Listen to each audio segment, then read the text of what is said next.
Bienvenue à La Voix des Experts, le podcast de ceux qui construisent le présent et inspirent l'avenir. Aujourd'hui, l'expert auquel nous donnons la parole est une mastodonte. Je vous assure, c'est bien sûr, on va dire, une sommité du domaine des infrastructures en Afrique. Mesdames et messieurs, je suis avec Dr Joseph Nguessan. Docteur, bonjour.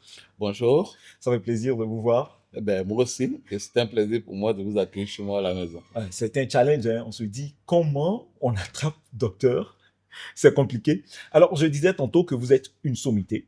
Vous êtes une mastodonte du domaine des infrastructures en Afrique. Et pour cela, il faut bien sûr qu'on puisse relever quelques points, sinon nos auditeurs ne se rendront pas compte. Alors, vous totalisez 30 ans d'expérience pratique, dont plus de 15 ans dans la direction de projets de grandes envergures, principalement dans le secteur public. Vous avez été ingénieur, chef de mission au Bureau national d'études techniques et de développement, ce qu'on appelle le BNET, pendant 10 ans. Et puis, vous avez été chef de division en charge des opérations à l'autorité du bassin du Niger. Et depuis 2018, vous êtes régional sector manager en charge des secteurs d'infrastructure pour l'Afrique du Nord et centrale à la Banque africaine de développement. Donc, à ce poste, votre activité couvre 13 pays avec un portefeuille projet de plus de 7 milliards de dollars. On va dire, ça, c'est vraiment, c'est beaucoup. Et si vous avez pu faire ça, c'est bien sûr à cause, ou du moins en raison des capacités que vous avez, parce que, docteur, il faut le rappeler, vous êtes diplômé de l'INPHB, ingénieur, et ça, c'est l'une des premières choses. La deuxième chose, vous êtes spécialiste en chef de la formulation politique et de la stratégie des évaluations, spécialiste en structuration institutionnelle et régulation des secteurs des transports et préparation politique. Et puis, pour ce qui concerne la formation, vous avez été, en plus de l'INPHB, donc au schéma, au complexe, au schéma. Donc là-bas, vous avez eu un master spécialisé en intelligence économique et management de projets complexes. Et puis, à l'université de Nice également, où vous avez eu un Doctorate of Business Administration. Et puis, bien sûr, encore, on va rajouter HEC Montréal. Docteur, ça fait tellement. On pourrait dire que ça va de soi que vous soyez un expert. Est-ce que vous sentez en vous est-ce que vous avez en vous le sentiment que vous êtes un expert? Merci beaucoup déjà de l'opportunité que vous me donnez. C'est toujours très, très difficile de parler de soi. C'est ça. Mais je vais m'essayer à cet exercice. Oui, modestement, on pourrait éventuellement dire effectivement que je suis un expert dans le domaine des infrastructures, parce que je suis d'abord un technicien de base. Et c'est vrai, aujourd'hui, je suis plus dans le management. Je suis d'abord, comme tu l'as précisé, vous l'avez précisé du moins. Non, on peut se tutoyer. D'accord. On est dans le podcast. Dans le mot introductif, je suis d'abord ingénieur de formation de base, donc je reste technicien. Et ensuite, on a essayé, en se frottant aux autres, les experts des autres pays, de développer quand même une certaine expertise qu'on a pu partager avec les plus jeunes, avec certains pays également en termes de conseils aux investissements.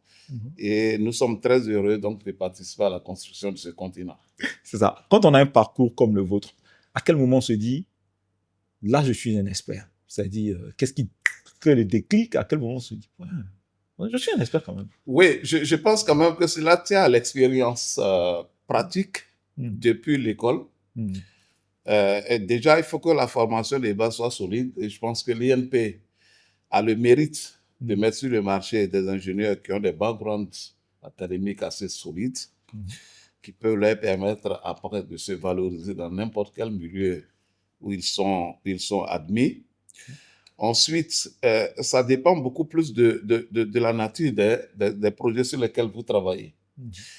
Nous avons eu la chance de commencer notre carrière dans une institution sur le plan national qui est reconnue comme étant une des sommités en matière de structuration et de coordination des programmes d'investissement public, notamment le Bureau national d'études techniques et de développement. Le BNET. Oui. Dans le temps, c'était encore le BNET ou c'était la Oui, tout à fait. Moi, je suis rentré au BNET naturellement en juin 1996 du moins.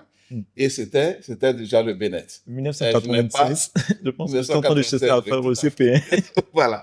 À l'époque, je cherchais à faire le oui, CP1. fallait juste un an après sortir de l'école, je suis rentré au Bénin. Si j'ai commencé d'abord ma carrière, ça, je pense que je l'ai pas mentionné dans les écrits, mais dans un petit cabinet Strategic Management Consultant qui était dirigé par l'ancien Premier ministre Patrick Hachi. Ah, voilà. Et qui travaillait justement sur le programme de réformes sectorielles en vue de la privatisation de l'entretien routier en Côte d'Ivoire.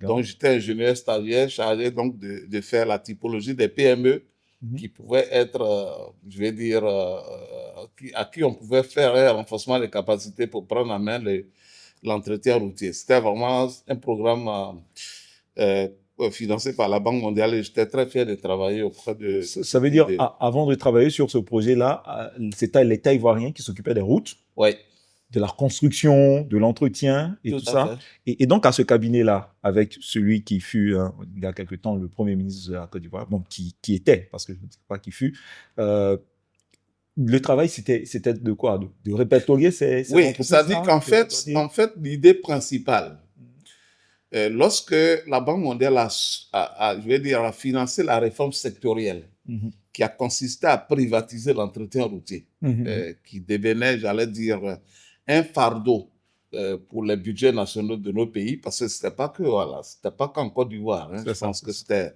dans beaucoup de pays africains. Alors, il a fallu naturellement s'assurer que si l'entretien routier est privatisé, sur le marché, on possède naturellement un tissu national d'entreprises capables de porter la commande publique. C'est ça. Donc, ma mission consistait en tant que jeune ingénieur stagiaire, donc de faire un peu la typologie de ces PME-là et de faire, j'allais dire, une forme de catalogue de PME susceptibles de rentrer dans le milieu de l'entretien routier. Parce que naturellement, comme ce n'était pas d'abord privatisé et que c'était fait sur programme d'investissement public, il est évident que beaucoup de PME n'avaient pas forcément l'habitude de travailler sur les routes. Beaucoup étaient beaucoup plus familiers aux entreprises, j'allais dire, dans le domaine du bâtiment. Donc, il fallait faire de la transformation d'une entreprise qui passe du bâtiment à l'entretien routier. Parce que ça, je peux vous assurer que c'est deux secteurs totalement différents en termes d'approche organisationnelle, de gestion de chantier et autres. Donc, c'était un exercice assez passionnant. Et c'est de là que je suis rentré au Bénin. Voilà. Vous avez souligné quelque chose qui est vraiment très intéressant. Vous avez travaillé avec l'ancien Premier ministre, Patrick Hachi.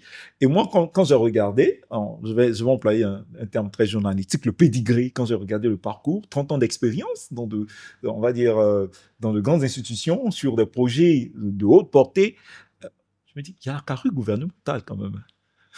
Non. Est-ce que ça vous a tenté un jour? Oui, non.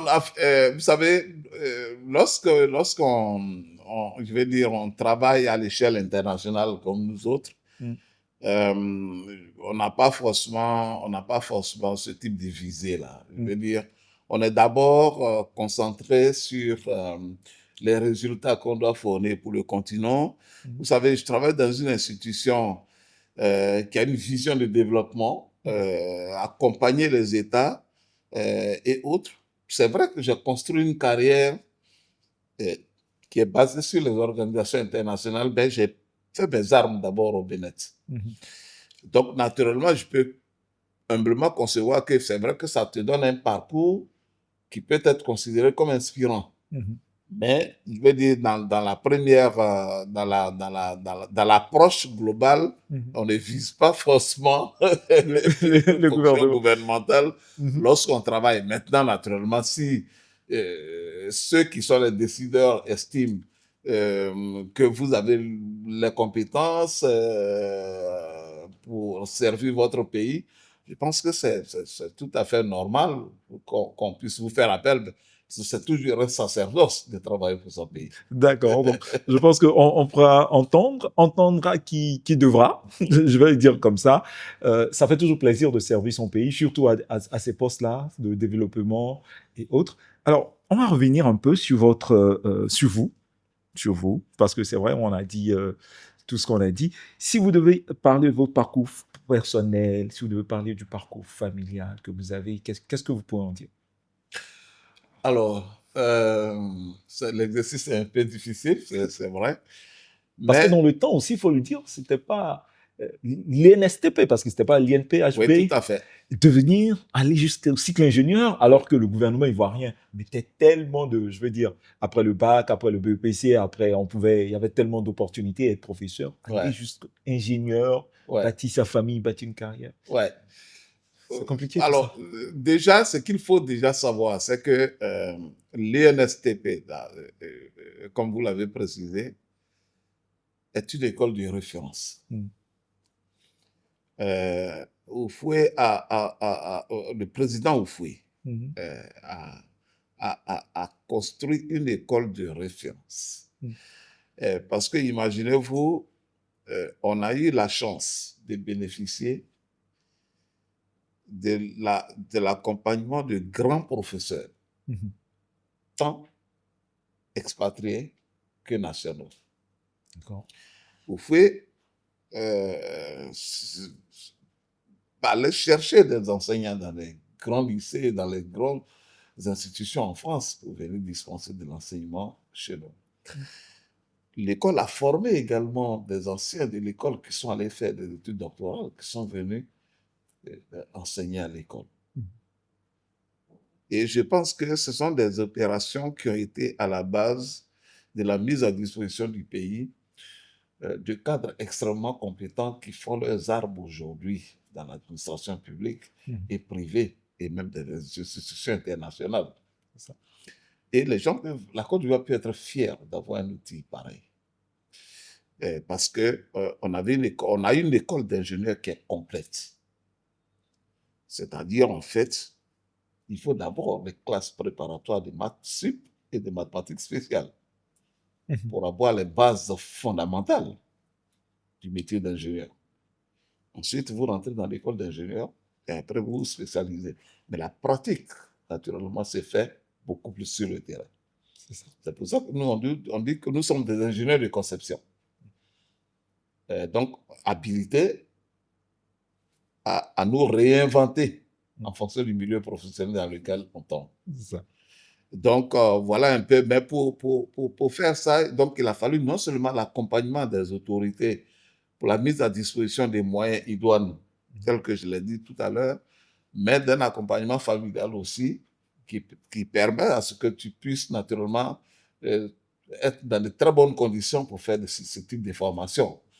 Donc, voilà un peu... mais maintenant, quand tu sors naturellement d'une institution comme ça, je veux dire, il faut avoir beaucoup plus de visées, je dirais, lointaines. Tu vois, parce que si vous regardez, ce que j'ai fait, c'est que j'ai travaillé d'abord 3 ans. Je veux dire, donc, quand je suis sorti de l'école, les 3 premières années, j'ai travaillé d'abord. Et ensuite, j'ai pris presque 2 années sabbatiques pour aller faire le master spécialisé en France. Ah, d'accord. Oui, parce que je m'étais rendu compte... C'était... Oui, parce que je vais dire, dans la construction d'une carrière, on essaie d'abord d'avoir des visées et on essaie de définir par la suite des moyens qu'on doit se donner pour y arriver. C'est ça. Et je m'étais rendu compte naturellement que le diplôme d'ingénieur, bien que consistant, n'était pas forcément suffisant pour que je puisse acquérir, j'allais dire, d'autres compétences dans d'autres domaines pour permettre d'avoir une bonne ouverture d'esprit sur le monde moderne. Je vois. Donc, naturellement, je suis allé faire le master spécialisé et je suis revenu au Bénin. Voilà on vous a permis de partir, de revenir, ou quand c'est non, vous avez parce que fini, qu'on vous a dit... Ah, oui, justement, parce que ça, c'est intéressant de le préciser. Le BEDET a d'ailleurs financé ma formation. Ah, Oui, parce que, et ça, je tenais à le préciser, c'est très, très important pour, je dirais, pour les jeunes qui peuvent savoir comment est-ce que le bien-être a été aussi à l'origine de la valorisation de certaines compétences dans le pays. Parce qu'en réalité, ce qui s'est passé, c'est que volontairement et à titre individuel, j'ai postulé à l'école. je vois. Aujourd'hui, ça s'appelle le Schema Business School, qui est l'une des meilleures écoles de commerce en France. Et ça s'appelait avant le CERAM, le Centre d'enseignement et de recherche appliquée au management. Et quand j'ai eu, j'allais dire, j'ai été admis, l'école faisait 12 000 € l'année, la scolarité. Ah, c'est beaucoup, on va dire dans le temps, ça. Ça représente Et je beaucoup n'avais pas d'argent. cet argent. Je vois. Et qu'est-ce que j'ai fait? J'ai écrit à la direction du bien-être. Demander est-ce que le bien-être pouvait Qui était le couvrir. directeur général à l'époque? Je crois que c'était le ministre Tidjantia. D'accord. Voilà. Et naturellement, il a reçu cette correspondance. Et il m'a reçu dans le bureau. Et il a pris l'engagement de faire Quand vous financer recevez ma au bureau, formation. il pose une question particulière. Oui, ça Est-ce dit, qu'il vous en dit, fait, oui, mais, alors ça c'est Joseph, très... où est-ce que tu vas? Pourquoi tu veux partir? Non, non, c'est très intéressant parce que, je veux dire, c'est certainement le début de quelque chose qui est né là. Parce que quand il me reçoit, d'abord il me met très à l'aise et il dit, je, je vous encourage, parce que je connais l'école. Soit du temps passant, c'est une école qui se trouve à Sophie Antipolis en France. Et Sophie Antipolis, c'est l'une des meilleures technopoles en Europe. D'accord. Donc, il y a des grandes écoles là-bas. L'école des mines de Paris a une antenne à Sophia, et lui-même étant diplômé de l'école des mines. Donc, il m'a dit que je connais l'école.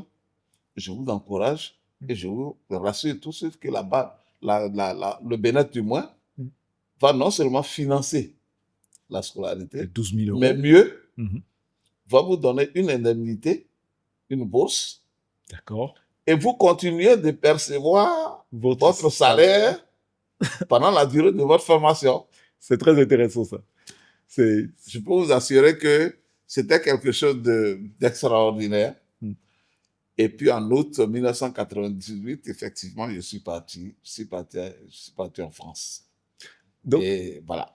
Est-ce que c'est la volonté d'aider le pays ou d'accomplir une carrière qui vous a motivé à dire je veux devenir ingénieur? Oui, les deux. Parce que je vais dire, pour aider le pays, il faut d'abord être bien formé. C'est ça. Voilà. Je pense que, comme je l'ai dit tout à l'heure, l'INSTP nous avait déjà bien formés. Ça, je n'en doute pas un seul instant. Mais j'étais convaincu qu'il fallait ajouter quelque chose en plus. Ça. Vous savez, une carrière, ça s'est bâti au fur et à mesure que vous avancez. Et vous faites des choix. Je vois. Voilà. Parce que la preuve, quand je suis rentré à la Banque africaine de développement, par la suite, j'ai trouvé nécessaire de faire le doctorat. Ah, d'accord. Parce que certains de mes amis m'ont demandé, mais qu'est-ce que vous allez faire de ce doctorat? J'ai dit non. Déjà ingénieur, ça voilà, va pour beaucoup. En tout tout cas, à déjà fait, diplômé tout à d'Iguel fait. PhD, Voilà, tout à fait. positionné. Voilà, pas mais je nécessaire voulais le d'aller faire sur le d'abord doctorat. pour je vais dire, mon envie personnelle. Mais également, je suis convaincu également que c'est une bonne école qui peut offrir également des visibilités, non seulement sur le plan professionnel en termes de réseautage, et je pense que je n'ai pas forcément fait un mauvais choix. Donc, lorsqu'on essaie de construire une carrière, on vise non seulement, je vais dire, le développement personnel, mais également les compétences, naturellement, que vous allez acquérir par la suite et qui vont vous rendre beaucoup plus aptes à servir ceux qui vont vous faire confiance, notamment votre pays ou ailleurs. Donc, en parlant de l'expérience scolaire, le cursus, vous arrivez à l'ENSTP, certainement, on va dire, plein de rêves. On va dire, l'environnement à l'ENSTP, quand vous êtes là, la formation, comment elle se passe, comment vous la trouvez, et puis comment vous la vivez. Mais vous êtes en train de réveiller quelque chose. On se dit, là, on est arrivé dans l'élite ivoirienne, africaine. Oui, tout à fait. Vous savez, ça c'est très intéressant. Ça c'est très intéressant parce que déjà, l'école accueillait les meilleurs bacheliers série C et E. D'accord. Donc, quand vous avez, on va dire, une bonne moyenne au bac, série C et E, vous êtes d'office. Vous pouvez être admissible à l'école. Naturellement, il faut vouloir faire l'école. C'est ça. Parce qu'il y a d'autres qui sont orientés à l'université, dans d'autres branches. Mais déjà, d'entrée, l'école accueillait les meilleurs élèves des séries C et E, sur le plan national. Donc, quand vous arrivez dans l'école, ce sont des sommités qui sont. Voilà, c'est des gens qui ont été excellents dans les lycées. Je vois. Alors, il y a quelque chose qui est très intéressant. Vous savez, les enseignants qui vous reçoivent en classe de mathématiques supérieures, qui est la toute première année, ils savent qu'ils ont affaire à des gens qui se croient forts. Je vois. Voilà. D'accord. Des gens qui sont sûrs d'eux. Qui sont sûrs d'eux. Sûrs de leurs connaissances. Tout déjà, à fait. on est les premiers. Donc, je pense que leur objectif, c'est d'abord de vous désarçonner. Comme on le dit dans le jargon, de vous ramener sur terre. On a un peu laissé pour ça. Voilà. Et effectivement, je peux vous assurer que les gens étaient ramenés sur terre. Vous notamment. Notamment moi. À quelle occasion? Parce que je peux vous assurer que le premier devoir de mathématiques, l'enseignant s'appelait Daudet André. Ça vous retenez? Un ancien, je retiens tout de ce nom. 1987, c'est ça? 1990. 1990? Ouais. On est en 2025, 35 ans. Monsieur Daudet vous a André. Daudet André. D'accord. Qui a été enseignant dans les lycées de maths sup, maths spé en France. Longtemps, il était notre professeur. Et quand on a fait la première composition des mathématiques, quand il est venu avec les copies quelques jours plus tard, il donnait les notes. Il dit le nom, 3, 2, 4. Moi, j'ai eu 5. Sur 20. Oui. Et quand il te dit 5, et il t'encourage, il dit non, tu peux faire mieux. La plus forte note, je crois que c'était quelqu'un qui avait eu 9 ou 10. D'accord. Je pense que c'est une seule personne qui avait eu la moyenne. Mais un silence de cathédrale dans l'amphithéâtre. Parce que vous savez, vous avez affaire à des gens qui n'ont jamais eu ce type de notes dans leur vie. C'est comme maths. Moi, ouais. J'ai eu le bac C ou E. C'est comme maths. Ouais, tout à fait. Vous avez pleuré Mais pas pleuré en tant que tel, mais quand nous sommes arrivés en cité à la résidence, chacun était blotti dans sa chambre. Voilà. Et on venait en fait de se rendre compte que nous étions dans un milieu qui venait de nous faire savoir qu'on n'était pas aussi fort que ça. Mais encore plus. En fait, l'idée, c'est de vous amener à vous surpasser. Les classes préparatoires, c'est autre chose. Ça, je peux vous assurer, c'est une école de formation. C'est vraiment... Il y a eu des abandons. Des gens qui n'ont pas pu tenir. Et à la fin, ils quittent l'école. Le langage, c'était on les libère. C'est pas renvoyer, on libère. Vous voyez le sens? Vous avez une charge. Voilà, en fait, on que vous ne pouvez pas porter. Voilà. Et donc, vous savez, c'est très, très compliqué. Il faut adresser beaucoup de félicitations à ces jeunes qui sortent de cette école, aux enseignants, à nos autorités qui ont mis en place un dispositif aussi rigoureux que ce qu'on constate également dans les écoles, dans les classes préparatoires en France. Ça n'a rien à envier à ce qu'on voit dans les classes préparatoires en France. La preuve, ils sont toujours admis à l'école polytechnique. Oui, effectivement, ça c'est une Donc, les classes préparatoires chez nous sont d'excellents niveaux. Alors, vous sortez on va dire, de cette formation-là, on va le dire comme ça, commando, Oui. Vous êtes un soldat, vous devenez soldat du développement, vous en rajoutez avec la formation, on va dire, en France. Et puis, là, vous revenez, le Bénet vous aide à faire cette formation, vous revenez. À quel moment vous avez senti que c'était nécessaire d'avoir fait tout ça? Oui, parce que d'abord, quand je suis revenu de la France, j'ai changé un peu de département. Au Bénin, j'ai changé de département, j'ai rejoint le département des études économiques et financières.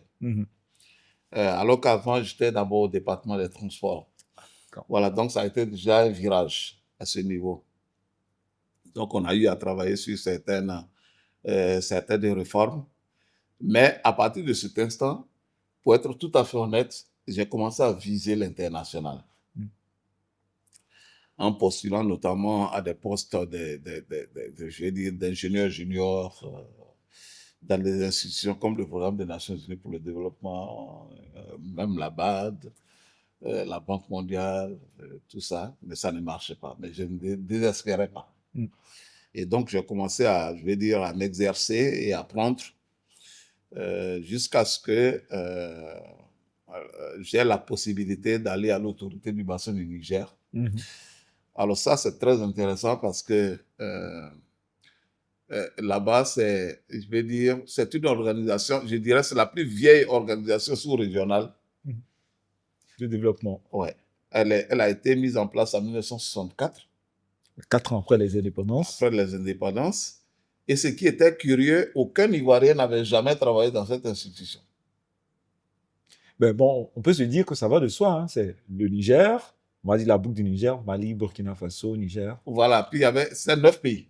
D'accord. 9 pays, ça veut dire depuis la Guinée. En fait, les pays qui ont en partage le fleuve Niger. Guinée, et ses affluents. Ah, d'accord. Voilà. Non, pas le Sénégal. Donc, tu as la Guinée, tu as le Mali, tu as le Burkina, tu as naturellement le Niger, tu as la Côte d'Ivoire, parce que le Bandama est un affluent du Niger. Ah, d'accord. Ouais. Tu as le Bénin, tu as le Cameroun, tu as le Nigeria et tu as le Tchad. Voilà. Donc, voilà les 9 pays qui composent notamment l'autorité du bassin du Niger, le siège à Niamey. D'accord. Donc là, j'ai quitté le Bénin naturellement en juillet 2005 pour rejoindre cette institution qui venait d'être réformée suite à une réforme institutionnelle financée par la Banque mondiale. Et la Banque mondiale avait décidé de renouveler un peu le personnel de l'institution qui était vieillissant. C'était des anciens fonctionnaires des pays, tout ça. Mais jamais aucun Ivoirien. Je vois. Donc, j'étais le premier Ivoirien qui arrive et qui rentre dans cette institution. Et c'est là, comme chef de la division en charge des opérations. Dans une division qui comportait à peu près, je dirais, 22 personnes, dont des ingénieurs, des coordonnateurs de projets. Donc, on avait en charge la mise en œuvre des projets dans le domaine du développement des ressources en eau et énergétique. Donc, j'ai travaillé dessus pendant 2 ans et demi, et c'est après que je suis rentré à la Banque africaine de développement. Je pense que d'ailleurs, avec le recul aujourd'hui, je pense que mon passage à l'autorité du bassin du Niger a donné de la force à mon curriculum vitae. Je vois. Parce que ça m'a ouvert l'international. Je voyageais non seulement dans les 9 pays, mais comme j'étais dans une organisation qui s'occupait de tout ce qui est eau, climat et environnement, donc je participais à beaucoup de forums internationaux à travers le monde. Donc ça a été et ça, franchement, ça a été un déclic et je dirais un plus sur mon curriculum vitae. Et je pense d'ailleurs que, alors qu'auparavant, je n'avais jamais été En dehors de la Côte d'Ivoire. Sinon que pour la formation. Surtout, là-bas, ne m'avait jamais contacté, malgré les Les demandes que j'avais faites. les nombreuses Mais quand je suis passé par là, je pense que ça a favorisé, et c'est comme ça que j'ai été shortlisté pour une position à la Banque africaine de développement, et j'ai fait l'interview et je suis rentré dans l'institution. Donc, pour revenir, on va dire, vous partez en France, vous revenez, vous changez de direction à la BRVM au Bénet. Donc, vous partez en France, vous revenez, vous changez de direction au Bénet. Et là, quand vous changez de direction, vous êtes sur quel projet? Quels sont les projets qui ont cours en ce moment-là? Oui, alors, beaucoup plus de projets dans le domaine des réformes économiques et financières, parce que, vous savez, le Bénet est une institution pluridisciplinaire. Vous avez des départements dans tous les sous-secteurs: énergie, environnement, travaux publics. Bon, nous, c'est ce qu'on voit toujours. On voit généralement les travaux publics. Donc, on travaillait sur des réformes sur les marchés publics, des réformes conduites par la Banque mondiale notamment, et soutien aux initiatives gouvernementales, par exemple, pour que le pays soit prêt sur les orientations qu'ils doivent nécessairement mettre en place dans le cadre des programmes avec le Fonds monétaire international. Donc, c'était véritablement autre chose. Je changeais autre chose. Voilà. Donc, voilà vous êtes à une nouvelle direction, vous travaillez, vous faites des travaux, et puis je pense que le Bénet aide forcément le gouvernement dans sa politique. Et vous, de votre regard d'ingénieur, de votre regard de chef de bureau développement, quand vous voyez que vous décidez des choses, ou du moins vous voyez des choses en tant que technicien, que vous voyez le gouvernement l'appliquer ou que cela s'applique, déjà, quels sont les exemples de ces choses-là qui se sont appliquées, que vous voyez, ou du moins qui ont été mises en œuvre? Et puis, quel est le sentiment qui vous revient derrière quand vous voyez ces choses, ces réalisations? Oui, vous savez, le Bénet, pour être tout à fait honnête, j'ai un peu décroché. Je ne sais pas si les missions du Bénet ont changé. Mais je sais qu'en notre temps, le Bénet avait véritablement en charge de tout ce qui est structuration du projet d'investissement public. Depuis la phase d'études techniques jusqu'au montage institutionnel, en coordination notamment avec les administrations, notamment ministérielles et ministères sectoriels concernés, à la mise en place des financements et le suivi d'exécution, la maîtrise des projets pour le compte de l'État. Donc, on a tout ce qui est contrôle de mise en œuvre, tout ça, assistance à la maîtrise d'ouvrage, etc. Donc, tout le panorama de la conduite des grands projets d'infrastructure. Et naturellement, l'institution avait une longueur d'avance parce que les études étaient réalisées par anticipation. Est-ce que ce sont ces études-là, on va dire, de votre époque, qui ont servi à consolider le projet des 12 travaux? Oui, bien sûr. Voilà, justement parce que les 12 travaux sont nés de la volonté, je pense d'ailleurs, je pense que c'est le président Bélier. Voilà. Une volonté politique au sommet de l'État. L'objectif du Bénet, justement, dans le cadre de ces 12 travaux, c'était de traduire ces catalogues de projets en projets d'investissement et d'affaires et de les mettre dans un cadre programmatique. Sinon, naturellement, quand vous prenez le plan directeur d'urbanisme de la ville d'Abidjan ou bien même du pays, la majorité des projets sont déjà identifiés depuis des lustres. Je vois. Mais il a fallu naturellement, à travers les 12 travaux, en faire un programme d'investissement cohérent et structuré et programmé. Je vois. C'est ça la particularité. Vous y avez travaillé? Oui, parce que, je vais dire, dans les années 96, 98, c'est là notamment qu'il y a eu les études d'avant-projet du pont Rivera-Margori. Donc, tous jeunes ingénieurs ont tous participé à la réalisation des études d'avant-projet du pont Rivera-Margori, qui est le troisième pont. Aujourd'hui, le pont HKD. Et voilà. Donc, il y avait beaucoup d'autres projets, notamment pour lesquels nous avions. Les études étaient déjà faites.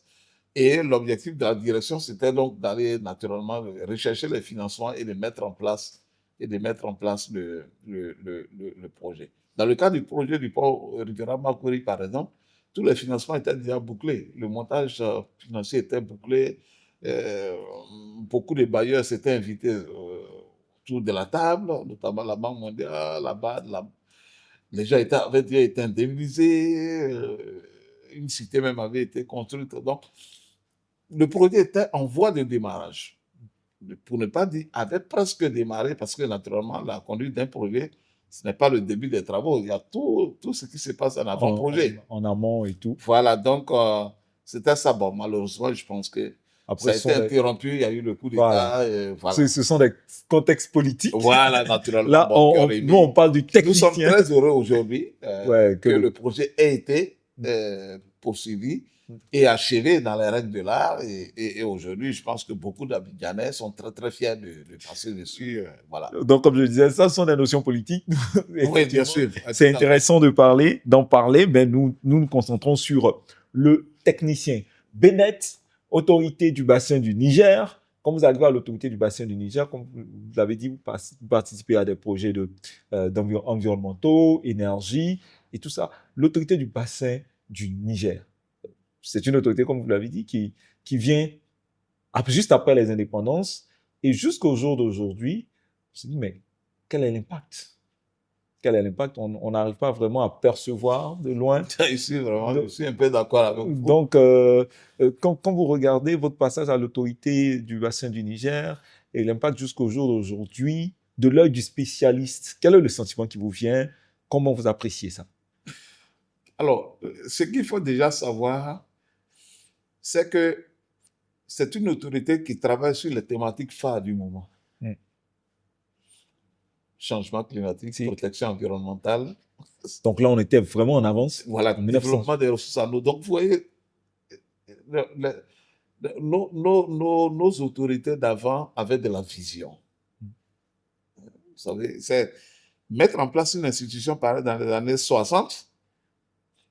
On aurait dit c'est budgétivore. Voilà, oui, voilà. C'est pas nécessaire. Voilà, tout à fait. Mais je pense qu'ils avaient une certaine vision et ça leur a permis naturellement de mettre en place. Et je pense que ceux qui ont suivi continuent naturellement d'avoir cette vision des dévanciers et de faire perdurer du moins le chemin qui a été emprunté avant. Ce qu'il faut juste savoir, c'est que l'institution bénéficie du soutien de beaucoup de partenaires au développement, comme le Canada, l'Agence française de développement, la Banque africaine de développement, la Banque mondiale, et met en œuvre aujourd'hui des programmes de réalisation de projets régionaux dans le domaine de l'environnement et du développement des ressources énergétiques. Notamment, par exemple, des projets phares comme le barrage de Fomi en Guinée, le barrage de Taoussa au Mali, le barrage de Kandaji au Niger et la réhabilitation du barrage de Kenji au Nigeria. Donc, l'autorité a été quand même à la base de beaucoup d'initiatives régionales qu'il faut saluer. Et la réforme qui nous a amenés là-bas consistait donc à rajeunir un peu le personnel. Donc, on est venu avec une autre façon de voir. Qu'est-ce que ça a changé, cette nouvelle façon de voir? Oui, ça a changé complètement, je vais dire, l'institution dans sa dynamique et dans sa méthode de travail. Parce que je pense qu'elle était un peu trop calquée sur les anciennes fonctions publiques. Et les institutions qui ont soutenu la réforme, comme la Banque mondiale et la BAD, ont voulu lui conférer, j'allais dire, un mandat d'organe chargé d'assurer véritablement la maîtrise de la mise en œuvre des grands projets d'intégration régionale dans le domaine de l'eau et de la couverture énergétique. Ça, c'était quelque chose d'extrêmement important. Et je pense que ceux qui nous ont succédé par la suite ont continué le travail. Et je pense que ça continue jusqu'à présent parce que les thématiques sur lesquelles l'institution travaille sont aujourd'hui plus que d'actualité. Voilà un peu. Voilà.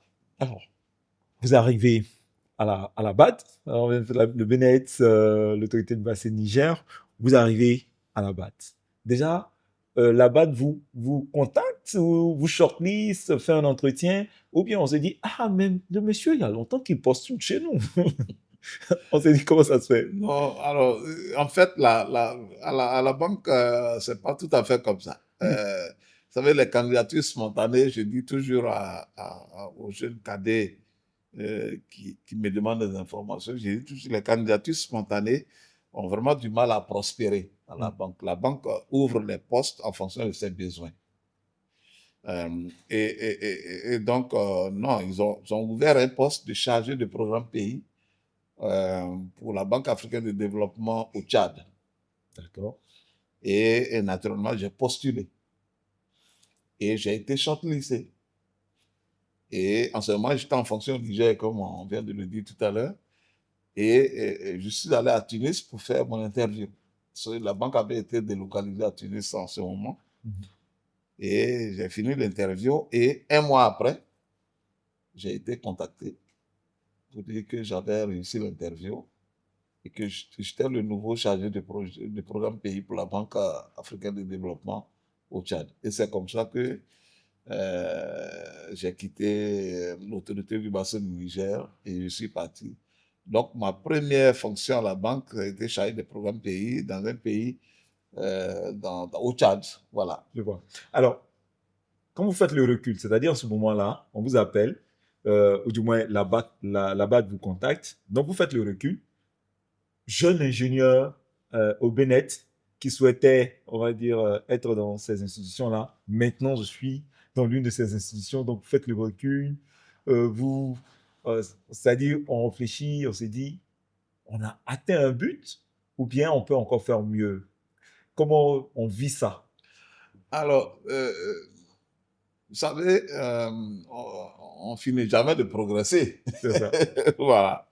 Comment on vit ce moment-là? Mais je pense, c'est le rêve qui se concrétise. Oui, mais quelque part, oui, parce que je pense qu'au début, j'avais envie de faire une carrière à l'international. Donc, pris sous cet angle, on peut considérer que l'objectif est un peu atteint.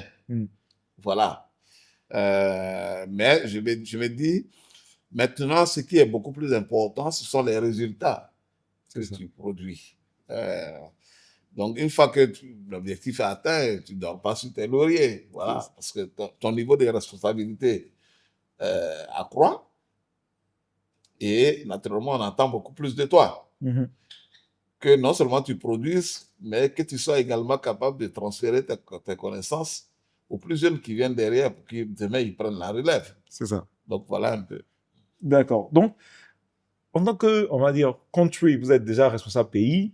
Après, vous progressez. Non, chargé de programme pays. Chargé de programme pays, voilà. D'accord. Donc, après, vous progressez. Quels ont été les défis auxquels vous avez vraiment fait face?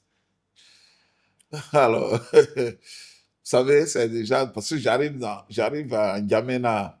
Alors ça, c'est une anecdote qu'il est important de raconter. J'arrive à N'Djamena je dirais, au début de l'année 2008. Parce que je rentre à la banque le 7 décembre 2007. Et donc, je passe par Tunis pour faire les formalités administratives. Et au début du mois au milieu du mois de janvier, je rejoins donc mon poste d'affectation qui est à N'Djamena. Donc, j'arrive, je m'installe d'abord dans un hôtel. Le temps de trouver un appartement pour m'installer. Et pendant que je suis dans l'hôtel, le Tchad est victime d'une rébellion armée qui investit la ville de N'Djamena. Vous venez d'arriver. Contexte politique difficile. Contexte politique difficile. Et nous avons été exfiltrés par l'armée française qui nous a amenés directement à Libreville. Et de là, chacun a rejoint son institution. Donc, je suis reparti à Tunis. Alors, c'est très important parce que ça fait rigoler, mais c'est assez... Je me souviens parce que j'avais mes valises, toutes mes affaires dans la chambre. Hein. Beaucoup que vous n'avez pas encore défaites. Hein. Voilà, les valises qui sont encore bien rangées. Et donc, je prends mon ordinateur, je mets ça ici, je prends un petit trolley, et puis je voulais tiré une de mes valises pour partir. Et ceux qui étaient chargés de nous exfiltrer, ils disent, mais monsieur, vous allez où avec toutes ces valises? On s'en va. Je dis, non, ce sont mes effets personnels. Il dit, non, monsieur, je vous signale que c'est une évacuation, c'est pas un déménagement.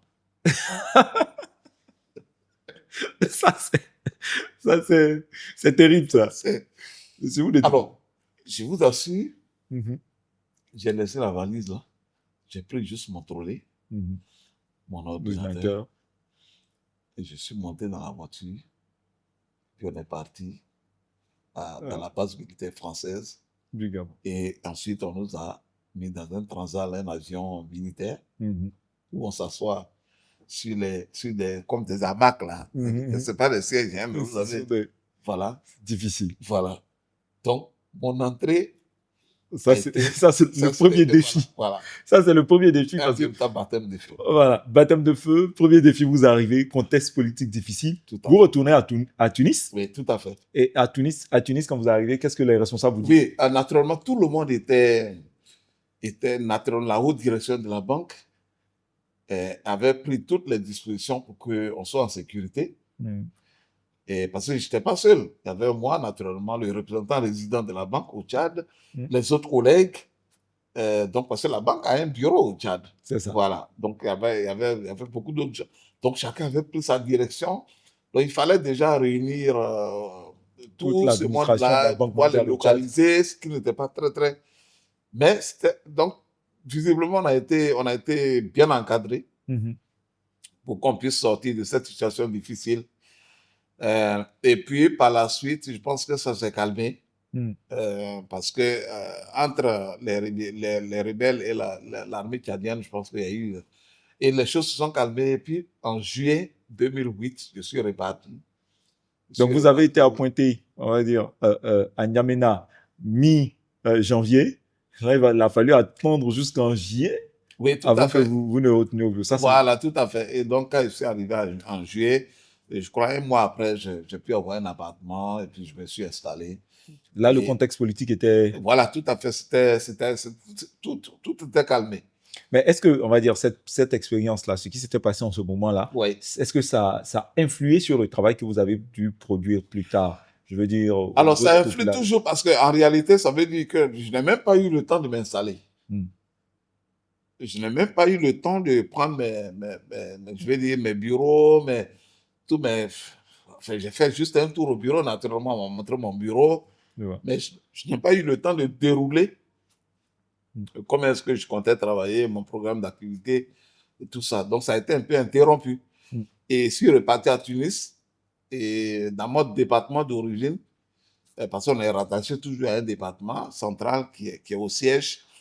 Et donc, on m'a confié des activités à faire le temps que la situation se normalise dans N'Djamena. Et quand tout est revenu à la normale, donc, ils nous ont demandé de repartir à N'Djamena et c'est ce qu'on a fait. Alors, ça a été un contexte difficile, mais n'en demeure pas moins que, comme vous l'avez dit, on vous appointe à une organisation internationale. Il faut maintenant produire des résultats. Donc, je suis qu'au bout du compte, il y a des résultats dont vous êtes fiers. Oui, bien sûr, parce qu'après, quand nous sommes répartis en N'Djamena, l'objectif, je veux dire, d'un bureau pays, c'est d'accompagner le pays à identifier de nouvelles opérations pour que la banque puisse renforcer son portefeuille dans le pays. Et donc, on a contribué efficacement à identifier de nouvelles opérations, accompagner également les organes d'exécution des projets financés par la banque dans les dispositions de mise en œuvre. Voilà. Et le dialogue pays, discussions avec les autorités gouvernementales pour définir des programmes d'activité prioritaires que nous mettons en place, des programmes indicatifs des prêts. Et donc, il y a toute une panoplie d'actions qui relèvent donc de la compétence des bureaux pays que nous avons donc déroulé. Et parce qu'on était le tout premier bureau, c'était la toute première équipe de la banque dans le pays. Donc, il fallait forcément qu'on laisse notre empreinte. Et je pense qu'on a fait du bon travail. Parce qu'on a produit de très bons rapports, de nouveaux documents de stratégie pays. On a identifié de nouvelles opérations qui ont été financées par la banque et qui ont été par la suite un succès. Et donc, quand je suis quitté, je vais dire, je suis parti à N'Djamena en juillet 2011, je pense que je pouvais être fier de ce que nous avons accompli. Je vois. Voilà, je pouvais être fier de ce que nous avons accompli parce qu'on a réussi quand même à faire du très bon travail dans le pays. Naturellement, il y a d'autres équipes qui sont venues prendre la suite, voilà, et qui jusqu'à aujourd'hui continuent. Voilà. Alors, quand on vous entend pas, c'est vrai que vous êtes spécialiste du financement du projet et de développement. En fait, nous sommes en train de parler depuis, mais on n'a pas encore abordé effectivement c'est quoi le financement du projet et toute la technicité qu'il faut derrière pour pouvoir réaliser, donc monter ce projet-là, monter un projet de façon technique et pratique, comme le dit. Donc, quel est tout ce qu'il y a derrière comme travail à faire pour qu'un projet parvienne à la réalisation? Alors, là, on touche véritablement maintenant au cœur, je dirais au cœur de notre métier actuel. C'est ça. Vous savez, vous l'avez précisé tout à l'heure, je suis secteur manager en charge des infrastructures pour les régions Afrique centrale et Afrique du Nord. Donc, à cette position, je suis donc en charge de la coordination du programme d'investissement de la banque dans ces deux régions pour le secteur des infrastructures. Alors, l'objectif principal, ce qui est déjà important de savoir, c'est qu'avant que je ne sois à cette position, j'ai d'abord été ingénieur projet. C'est ça. Dans les fonctions précédentes. Ingénieur en chef par la suite, ingénieur principal, tout ça. Alors, je dirais que pour répondre véritablement, être beaucoup plus concis dans la réponse que je vais donner, c'est-à-dire, nous identifions des opérations en collaboration avec les pays, avec les emprunteurs. On va prendre un exemple. Oui. La construction d'une autoroute. Par exemple, la construction d'une route au Cameroun. Enfin, parce que vous avez également travaillé sur le corridor, on va dire les corridors de transport de l'Afrique centrale. Oui, tout à fait, parce que j'ai travaillé au Cameroun pendant 4 ans. Ah, voilà, oui, super. Donc, oui. Parce qu'il y a aussi le corridor Abidjan-Lagos. Je pense que oui, tout à fait, qui est financé par la banque également, mais qui est suivi par mes collègues qui s'occupent de l'Afrique de l'Ouest. D'accord. Voilà. Alors, donc, pour l'Afrique centrale, c'est le corridor... à l'Afrique centrale, on a fait tellement de choses. Le corridor Libreville-Brazzaville-Yaoundé. Ah, d'accord. Bon, prenons cet exemple-là. Voilà. Prenons par exemple cet exemple. Alors, tout commence d'abord par, je dirais, la banque a une approche structurée. Pour chaque pays, nous avons un document de stratégie pays. Qui épouse les réalités du pays. Voilà, qui s'appuie sur les priorités opérationnelles du pays. D'accord. Je comprends le cas de la Côte d'Ivoire, par exemple, la Côte d'Ivoire, le PND. Donc, le document de stratégie pays de la banque pour la Côte d'Ivoire va forcément épouser les orientations sectorielles qui sont dans le PMD. Il faut qu'on aligne nos interventions sur le pays parce que on n'impose pas. Je comprends. On n'a pas fait le développement contre son gré. Tout à fait. Alors, donc, naturellement, si vous prenez les deux pays qui étaient sur ce corridor, le Cameroun et le Congo, on a deux documents de stratégie pays qui ont donc identifié préalablement des opérations d'investissement qui devront être réalisées sur les 5 années que couvre ce document de stratégie pays. Et à partir de cet instant maintenant que c'est validé, tout part naturellement de requêtes de financement qui arrivent à la banque et adressées par les deux pays. Je vois. Donc, nous recevons une requête de financement de la République du Congo et une requête de financement de la République du Cameroun. Et également, comme il s'agit d'une opération régionale, elle implique également la CAC, qui est la communauté des États, la communauté économique des États de l'Afrique centrale. Parce que le rôle de la CAC, c'est d'assurer la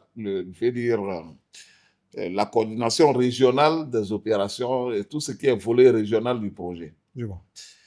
Et donc, une fois que la requête est obtenue, Nous nous appuyons donc parce que préalablement, on suppose que le pays doit nous adresser les requêtes de financement pour des projets pour lesquels des études existent. C'est ça. Parce que ça aussi, ça c'est un autre problème qu'on a avec nos pays. Est-ce que ça vous est Voilà, arrivé oui, d'avoir des requêtes de financement non, oui, de bien sûr, projets? mais ça, je vais dire, c'est la bataille quotidienne qu'on a avec les pays. Donc, les États, ils vous disent quoi? On veut financer, on a tel projet qu'on veut financer. Voilà, alors, vous recevez alors déjà, il faut que le projet soit identifié, soit inscrit dans le DSP. Le DSP, c'est le document de stratégie pays dont je parlais tout à l'heure. Donc, ce n'est pas un projet qui sort de nulle part. C'est ça. Donc, une fois que l'objectif, ce que nous amenons les pays à faire, c'est que quand des projets sont identifiés, des programmes d'investissement qui sont attachés au DSP, au document de stratégie pays, nous accompagnons les pays à réaliser les études de maturité pour que ces projets soient bancables. Il faut des études techniques, environnementales. Voilà. Mais ces études aussi ont besoin de financement, d'être financées. Bien sûr, mais la banque est disposée à accorder, pas seulement la banque, mais même d'autres institutions de développement sont disposées à accompagner les pays à assurer la maturation de leur portefeuille. Parce qu'un projet qui n'est pas étudié, sur quelle base vous le financez? Il faut d'abord que vous connaissiez non seulement ses objectifs, son coût, son impact, mais pour connaître tout ça, c'est sur la base d'une étude structurée. Et pour le cas de la Côte d'Ivoire, c'était d'ailleurs le rôle du BNET. Le BNET faisait des études par anticipation.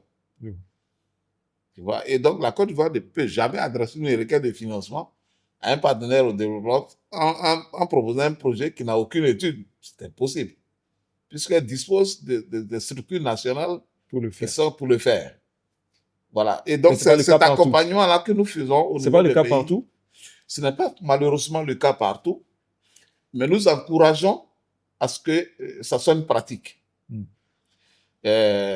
Parce qu'elle contribue non seulement à faire en sorte que nous ayons des projets pour lesquels les conditions à l'entrée sont favorisées, parce qu'un projet étudié, vous pouvez anticiper les problèmes récurrents qui peuvent arriver dans son exécution. Voilà, donc c'est sur cette base. Alors, une fois que les requêtes sont arrivées, je déploie donc des équipes de préparation sur le terrain. Et ce sont des équipes pluridisciplinaires. Vous avez des ingénieurs, vous avez des économistes, des environnementalistes, des spécialistes en gestion financière, en passation des marchés. Et ils vont parcourir la section pour prendre connaissance, discuter avec les bénéficiaires et mettre en place tous les outils. Je vous épargne des détails, mais mettre en place tous les outils de préparation, de concert avec le pays emprunteur et ses administrations, je vais dire, dédiées. Et un document de projet est préparé et soumis ensuite au conseil d'administration de la banque pour financement. Et une fois que le projet il est financé, naturellement, il y a un chef de projet qui est désigné au niveau de la banque pour assurer le suivi d'exécution de ce projet. Et donc, qui fait des missions régulières dans le projet, sur le chantier, pour s'assurer que le projet se déroule convenablement. Est-ce qu'il vous arrive on va dire, quand vous présentez un projet, qu'on demande le financement, et vous, en tant que responsable dans la structuration du financement, en tant que spécialiste, vous dites aux États ou aux pays, non, il faut trouver une autre manière de faire, il ne faut pas faire de cette manière, il faut faire d'une autre manière. Oui, il y a ce qu'on appelle l'arbitrage. Et vous posez là la question de tout le fondement du dialogue pays, qui est un élément essentiel de notre travail.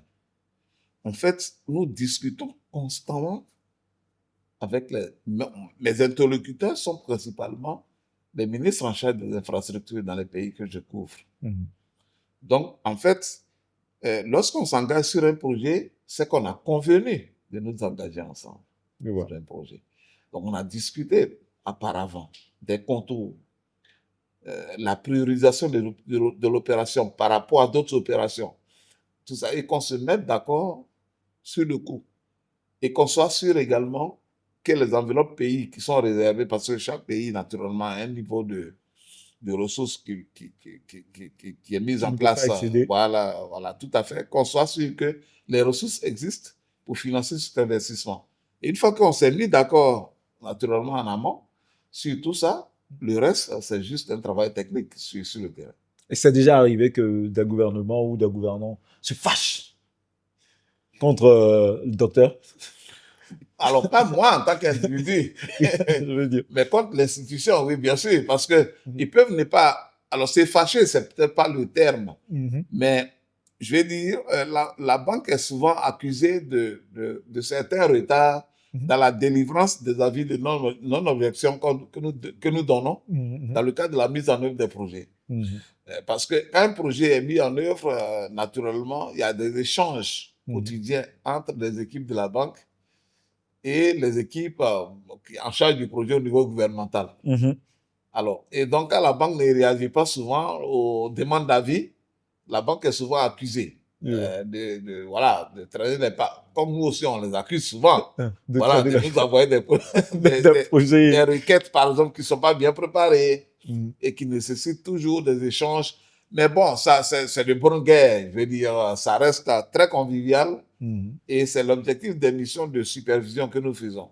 Où un chef d'équipe conduit une mission pluridisciplinaire, passe en revue les difficultés de mise en œuvre du projet avec l'emprunteur, définir, donc, je vais dire, des cadres de réforme et d'orientation qui peuvent améliorer du moins la cadence d'exécution du projet en question. Donc, c'est un travail continuel que nous faisons toujours avec l'emprunteur. Donc, on ne pourrait pas véritablement parler de se fâcher, mais ça peut arriver naturellement qu'un ministre sectoriel ne soit pas content de la réaction et de la réactivité de la banque de la conduite d'une opération. Voilà. Et c'est de leur droit parce qu'ils sont clients de la banque. Je vois. Voilà. Est-ce qu'on structure le financement des projets dans les pays aujourd'hui comme on le faisait il y a 10, 20, 30 ans? Est-ce qu'on le fera aussi pareillement dans 10 ans comme on le fait aujourd'hui? Non, alors, je pense que les techniques évoluent et s'améliorent avec je vais dire, les nouveaux... Qu'est-ce qui a changé? Je vais dire, non. Déjà, et peut-être, lorsque vous prenez nos anciens, nous ont précédés, les méthodes d'identification et d'évaluation des projets n'étaient peut-être pas les mêmes. Aujourd'hui, il y a des outils modernes qui sont mis en place, mis à la disposition des équipes qui leur facilitent la tâche. Ne serait-ce que le développement informatique. Ouais, voilà, aujourd'hui, voilà. Donc, vous avez beaucoup d'autres outils qui sont aujourd'hui là pour faciliter la tâche et qui permettent donc d'aller un peu plus vite. Voilà, c'est tout. Ben, je veux dire, dans la technique, est-ce que, je veux dire, on a des innovations en termes de financement? Est-ce qu'avant, par exemple, prenons l'exemple du partenariat public-privé, par exemple. Je pense que ce n'était pas quelque chose qui existait par le passé. Quand vous dites que l'État était en train de céder on va dire, l'État ivoirien, par exemple, à travers le Bénet, était en train d'essayer de confier au privé l'entretien routier. Alors là, vous êtes aujourd'hui, il y a ce partenariat public-privé là qui existe. Quel est votre regard là-dessus? Et puis, comment vous pensez que ça aide nos États? Alors, c'est une question très vaste. Alors, déjà, je vous informe que j'ai fait ma thèse de doctorat sur le partenariat public-privé. D'accord. La gestion des risques dans le financement privé des infrastructures en Afrique. Je pense que je ne dirais pas qu'elle est nouvelle, l'approche. Non, elle n'est pas nouvelle. Tout à l'heure, quand j'ai parlé un peu du troisième pont, je disais la structuration qui avait été mise en place avant, c'était déjà un PPP. On est déjà dans les années 90. Ah, d'accord. Donc, ça veut dire que ce n'est pas une approche qui est nouvelle. La méthodologie, les méthodologies ont peut-être évolué. Comme vous le dites, de structuration et d'identification ont peut-être évolué. Ce que je peux vous dire, c'est que c'est une méthode qui est encouragée. Quand le projet remplit les cases d'un PPP, parce qu'il ne faut pas aussi se faire des illusions. Tous les projets ne pourront pas forcément être financés sur le partenariat public-privé. Vous savez, les gens ont inventé un nouveau terme, on dit PPPable. Il faut que le projet soit PPPable. Voilà. Voilà. D'accord. Voilà. Donc, il y a un exercice préalable qui est d'abord fait pour s'assurer que le projet répond aux critères d'un projet qui peut être financé sous la forme de partenariat privé. Et puis, il y a un élément qui est fondamental dans les PPP, c'est le contexte pays. Et je pense que c'est pour ça que nous devons, je vais dire, dans tout ce que nous faisons, faire en sorte que nous travaillons dans la quiétude et la paix.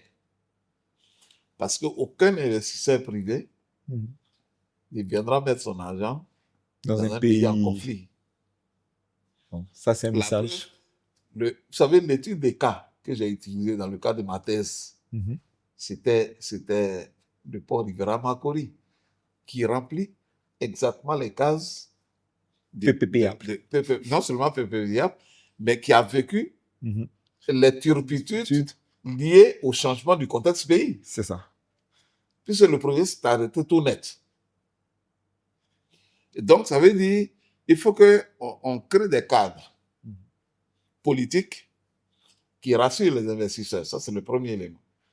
Ensuite, le climat des affaires, l'amélioration de tout ce qui est réglementation sur le plan fiscal et autres, pour rassurer les investisseurs privés. Parce que le PPP s'adresse d'abord au privé. C'est vrai, on dit partenariat public-privé. Mais l'État met en œuvre des projets pour capter de l'investissement privé.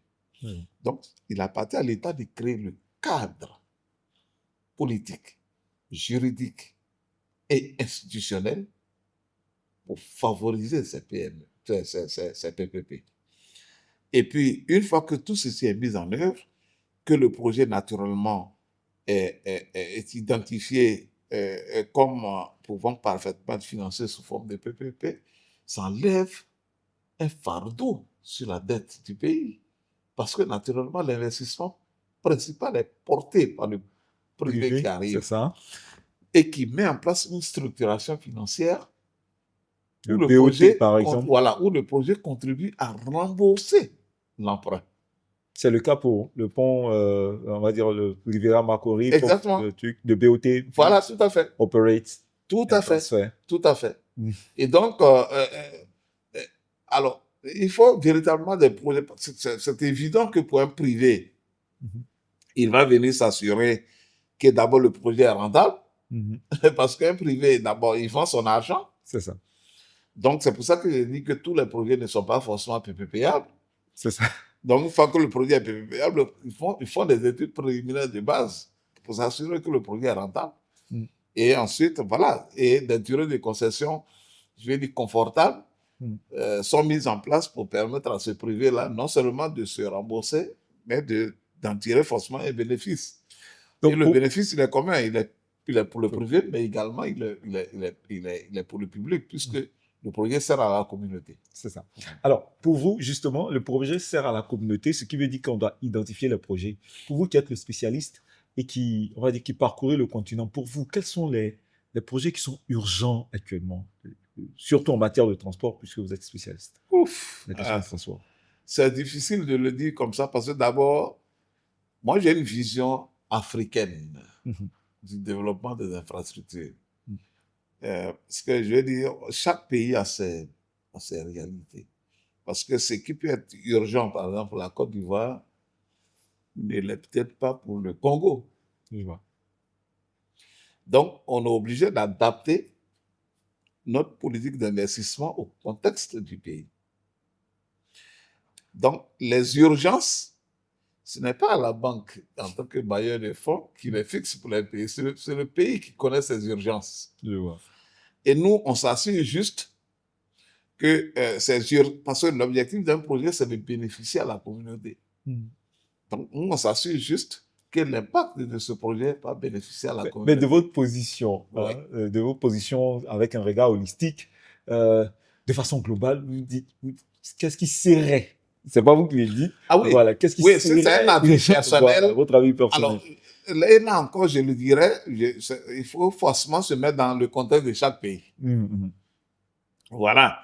Vous avez des pays dans lesquels, naturellement, ils sont encore au stade basique de la connexion des routes nationales.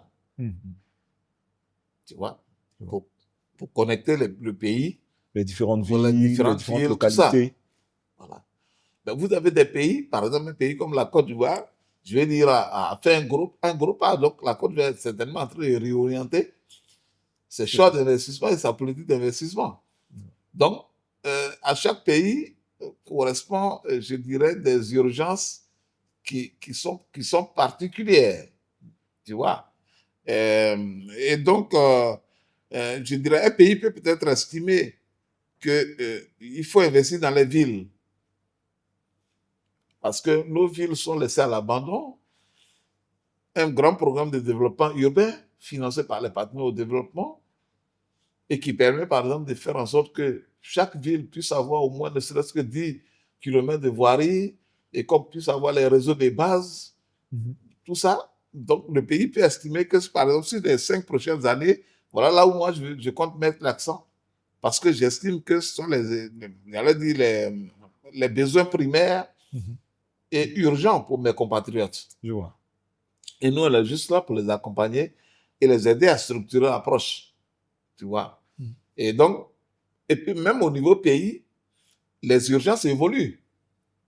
Ce qui était urgent pour la Côte d'Ivoire il y a 5-10 ans. Ce ne l'a plus aujourd'hui. Voilà, tout à fait. Donc, le pays essaie de lever les standards en matière de choix politiques d'investissement. Et de réorienter du moins un certain nombre de politiques d'investissement tenant compte naturellement des réalités socio-économiques du moment.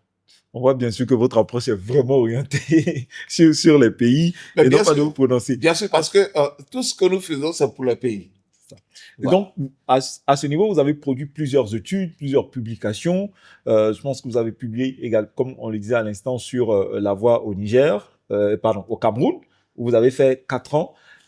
De toutes ces publications en tant que docteur, quelle est celle qui a fait le plus d'impact? Alors, que vous pensez que c'est une bonne question. Alors, les personnes... Vous savez, j'ai effectivement plusieurs publications qui sont des études économiques sectorielles. Voilà. Pour le Cameroun. Ensuite, je pense que j'en ai fait également pour le Tchad. J'en ai fait également, je pense, pour la Tunisie.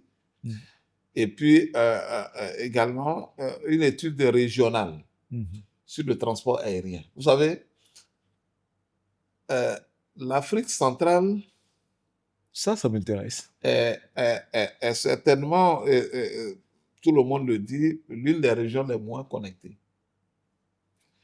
Et tant sur le plan infrastructure de transport terrestre, fluvial, aérien, que ferroviaire, que aérien. Et donc, naturellement, j'ai assuré pendant quelques années la coordination d'un grand programme de transport aérien, d'assistance technique de transport aérien couvrant l'Afrique centrale et en Afrique de l'Ouest. Donc, ça m'a permis de discuter avec l'ensemble des acteurs du milieu. L'OACI, tout ça, tout. Et ça m'a permis de comprendre la problématique du sous-secteur en question. Et j'ai fait une étude sectorielle dessus, sur le transport aérien en Afrique centrale, qui devrait aider notamment à comment structurer le transport aérien pour faire en sorte que pour quitter Brazzaville et aller à Yaoundé, qui sont à 1h30 de route, on ne soit pas forcément obligé de passer par Lomé. C'est ça, le Togo. Au Togo. Voilà, donc c'était des approches comme ça, non seulement sur le plan du trafic, mais également le renforcement des infrastructures aéroportuaires dans ces pays. Parce que pour développer une compagnie aérienne nationale, il faut d'abord avoir un bel aéroport. C'est ça. Donc, c'était toute une série d'investissements qui ont été proposés et pour lesquels une institution comme la Banque africaine de développement peut se mettre tout à fait aux côtés des pays pour ensuite développer les idées. Donc, l'objectif d'une étude économique sectorielle, c'est d'abord de susciter des projets d'investissement et des choix d'investissement. Parce que c'est adressé aux décideurs. Maintenant, naturellement, l'étude a été très bien appréciée. Très bien appréciée. On s'en est appuyé d'ailleurs aujourd'hui pour développer, pour l'étendre et faire en sorte que la CAC puisse l'endosser pour que demain, on puisse être capable d'aider les pays à mettre en place une flotte aérienne dans la région qui puisse permettre d'assurer la connectivité entre les différentes capitales. Il y a des travaux dans ce sens? Oui, bien sûr. Qui commencent à aller dans ce sens? Oui, bien sûr. En fait, il y a des consultants qui sont en train de travailler sur une version, sur une version améliorée pour faire des propositions concrètes. Et puis, ça devait être endossé, par exemple, par les pays. Je vois. Voilà. Parce que en tant qu'expert, vous faites une proposition. Mais il faut que tout ce que vous faites, les études soient endossées par les pays, qui sont les décideurs. Et il faut qu'ils les transcrivent dans leur programme d'investissement pour en faire véritablement des projets sur lesquels les partenaires au développement peuvent aller demain. Voilà. Alors, vous avez dit que vous avez une vision plus africaine du développement. Donc, on va parler de cette grande vision-là.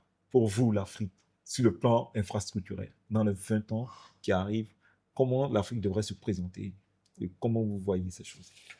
Ouf. Alors, je dirais, alors, déjà, l'objectif principal, c'est de couvrir un peu le gap infrastructurel au niveau du continent. Je pense qu'on est entre 130 et 170 milliards de dollars par an de besoins en investissement pour couvrir les besoins d'investissement sur le continent. Est-ce que la banque alors qu'on immobilise à peu près que 80 milliards de francs. Donc, vous voyez le gap. 130, 170, bon, on va aller à l'extrême, 170, voilà. Donc on a 50% seulement de ça. Voilà, alors, justement, et c'est là, naturellement, il n'y a pas que la BAD. Il y a la BAD, il y a les autres BMD qui doivent, donc, et qui se mobilisent pour combler ce gap. Donc, l'un des, je dirais, l'un des défis majeurs du continent consistera donc à assurer ce gap-là. Alors, comment est-ce qu'on peut s'y prendre? Je pense qu'il y a plusieurs approches c'est l'objectif, c'est de tout faire pour également allier développement et maîtrise de l'endettement des pays. D'où la nécessité, par exemple, de mobiliser l'épargne locale. À l'échelle du continent, par exemple, on évalue à près de 4 000 milliards de dollars l'épargne locale existante, notamment les fonds de pension, les caisses de retraite, assurance et autres, mais qui permet aujourd'hui, qui n'est pas bien utilisée, parce qu'il y a des barrières réglementaires et des manques de vision d'investissement à long terme qui limitent leur utilisation. Donc, on a systématiquement recours à l'endettement extérieur qui grève le plafond d'endettement de nos pays.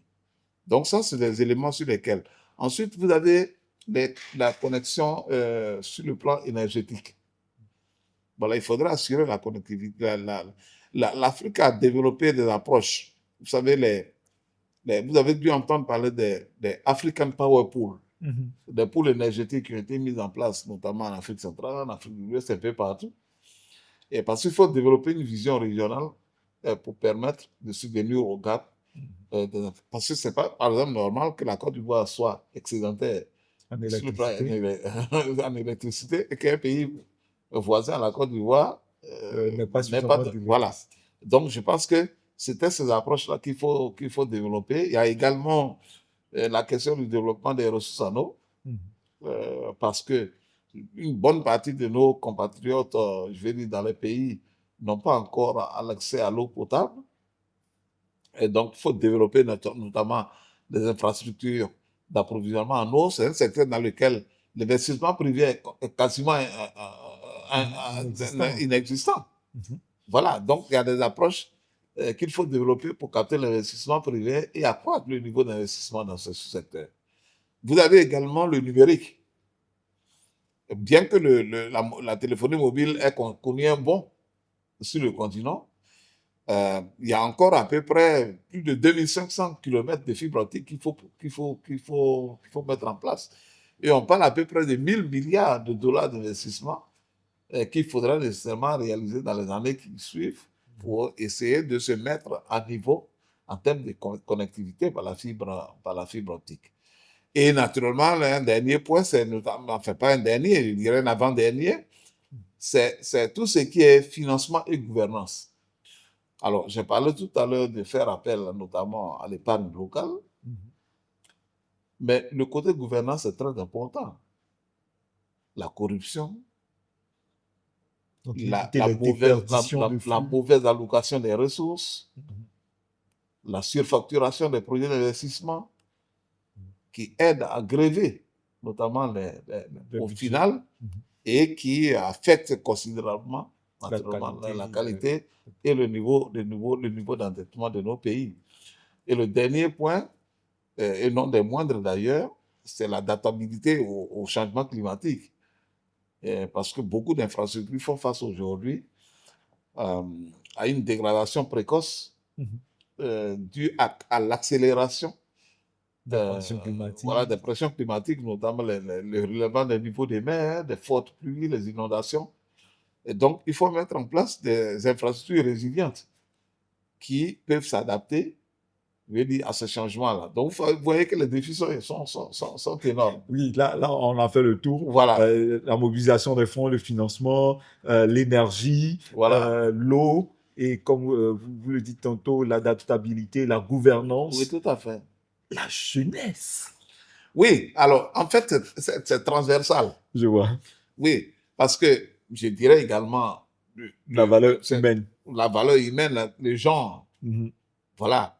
Parce qu'aujourd'hui, par exemple, au niveau de la Banque africaine de développement, nous sommes obligés, ou du moins tenus, de développer comment est-ce que le projet que nous sommes en train de soumettre au Conseil a intégré la problématique de la prise en compte de la jeunesse et du genre dans ce projet. Toutes les équipes sont formatées à ça. Donc, c'est une problématique qui est transversale et qui intervient presque dans tous les projets d'investissement, quel que soit le secteur. Parlons de jeunesse donc et de genre. On a aujourd'hui de jeunes ingénieurs, de jeunes docteurs. Ils sont nombreux, qu'ils soient jeunes ou, on va dire, de votre trempe, qui sont nombreux également. Quelle est leur part quelle est la part que vous pensez qui est la leur dans, on va dire, dans tout ce que nous avons dit qu'il faut pour que l'Afrique, on va dire, pour que le projet en Afrique évolue et connaisse une bonne qualité. Donc, quelle est la part des ingénieurs, des docteurs, de tous ces techniciens-là? Qu'est-ce qu'ils peuvent apporter pour qu'on puisse vraiment arriver à résorber tous ces problèmes? Oui. Alors, ça, c'est une bonne question. Déjà, l'avenir de ce continent, c'est la jeunesse. Voilà. Le fait déjà d'être formé est un sacré avantage. D'être bien formé est un sacré avantage. Je pense que c'est une jeunesse qui doit être un peu plus audacieuse. Pas favoriser du moins la course à l'enrichissement rapide. Mais il faut se construire. Voilà.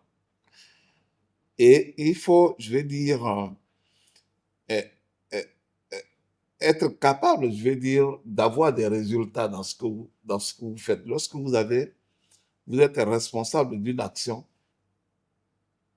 vous devez vous dire, préalable, qu'est-ce que je devrais mettre en place, qu'est-ce que je devrais faire pour qu'à la fin on dise que j'ai bien fait ce travail. Et ça va vous donner des codes de conduite. Parce que vous avez un objectif de performance.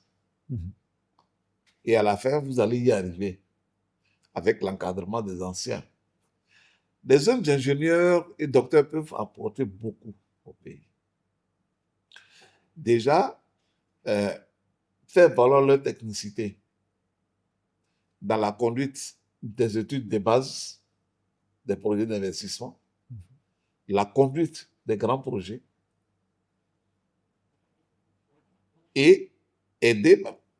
On a de plus en plus de jeunes ingénieurs qui se forment également au domaine de la finance, de l'économie, pour développer l'approche double compétence. Donc, qui peuvent non seulement agir sur le plan technique, mais être également capables de donner des orientations stratégiques en matière d'approche de financement, en matière d'approche économique et autres, et qui peuvent en faire véritablement des cadres complets. Alors, il y a aussi, notamment l'entrepreneuriat.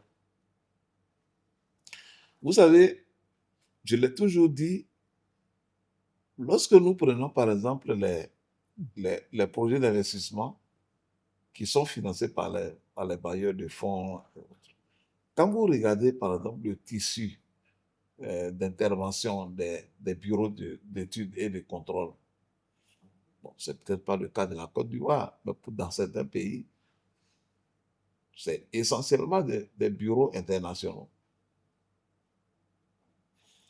Et donc, la nécessité d'encourager l'entrepreneuriat, notamment au niveau des jeunes ingénieurs, à s'essayer dans la mise en place des bureaux d'ingénieurs conseils. Beaucoup ont essayé, ont réussi.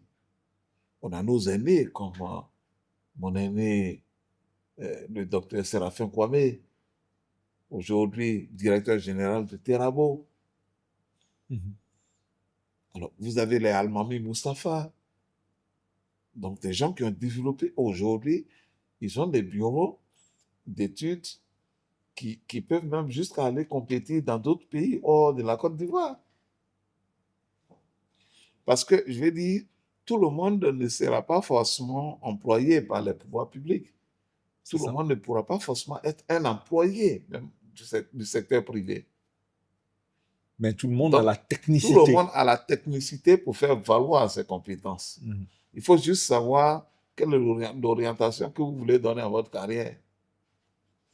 La seule chose que nous préconisons, c'est d'exercer les autorités à mettre en place des mécanismes d'accompagnement pour que lorsque vous avez des jeunes qui ont cette volonté de s'exercer, ils soient accompagnés par des structures, des incubateurs, et qui les aident véritablement à se mettre en place et à les conduire sur leur premier projet, à faire leur pas.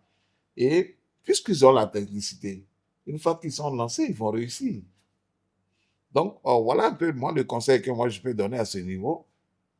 Et tout le monde ne pourra jamais être employé.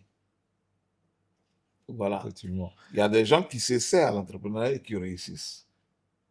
Et donc, je pense que chacun connaissant ses aptitudes, à un moment donné, on peut réorienter complètement sa carrière. On a certains de nos amis qui sont sortis de l'école, qui ont été d'abord embauchés dans des structures et qui, par la suite, ont démissionné pour aller créer leur propre structure. Et je peux vous assurer qu'ils ne le regrettent pas aujourd'hui. Voilà. Parce qu'ils sont des entrepreneurs convaincus. Voilà. Docteur, vous aviez parlé de l'orientation qu'il faut donner à sa carrière. Pour vous, c'est 30 ans d'exercice, beaucoup de bons points, on va dire, beaucoup d'accomplissements. Mais si, on va dire, dans tout ce parcours, il y avait un point sur lequel vous aurez, on va dire, si on vous donne une baguette magique, vous aurez voulu revenir, corriger, quel serait ce point-là dans la carrière? Alors, c'est un peu, effectivement, c'est un peu difficile de le dire comme ça parce que avec le recul, on se dit on pourrait faire mieux, bien ceci ou cela, mais je me dis, l'homme a certainement peut-être une destinée aussi. Voilà. Et je veux dire, on essaie de s'orienter en fonction aussi de ses capacités. Il ne faut pas aussi se surestimer. Et quand vous allez dans des institutions, au sein de ces institutions, vous avez des cadres d'évolution. Voilà. Et dans lesquels, naturellement, vous êtes contraint d'évoluer. C'est ça. Voilà. Et peut-être que vous aurez souhaité que les choses ne soient pas comme ça, mais vous êtes dans le cadre, vous essayez de faire vos armes en tenant compte du contexte. C'est ça. Alors, s'il y avait quelque chose à corriger, alors, je ne sais pas, c'est-à-dire, je n'en vois pas vraiment parce que je vais dire, Euh, j'ai fait à ce stade déjà, j'ai fait ce que j'avais vraiment envie de faire. Euh, et je pense que on peut toujours faire mieux, naturellement. Mais je pense que je suis satisfait de ce que j'ai fait. Voilà. Je Donc, peux pas. Voilà. c'est bien. Je peux Alors, pas. parlons de satisfaction, justement. S'il y a on va dire un seul élément ou un seul point dans votre carrière qui vous remplit de fierté, quel est ce point-là? On Ouf. va dire cet événement, ce fait marquant, ce projet sur lequel vous avez travaillé, cette rencontre, cet impact. Oui. Voilà. Oui, oui, bon, j'ai dit, j'ai tellement d'exemples sur des projets très importants. Vous savez, euh, déjà, ce il faut signaler, c'est que je pense avoir humblement Mhm. ouais, contribué, je vais dire, à aider à mettre en place des projets de grande envergure dans des pays comme le Cameroun et en Afrique centrale. Mhm. Et je pense que Euh, j'ai travaillé sur des grandes initiatives régionales qui sont aujourd'hui d'actualité. On a parlé tout à l'heure du corridor euh, entre Brazzaville et Yaoundé. On a parlé de certaines infrastructures structurantes comme la réalisation, par exemple, du viaduc de Bizerte en Tunisie, qui est le deuxième plus long viaduc En Afrique. en Afrique.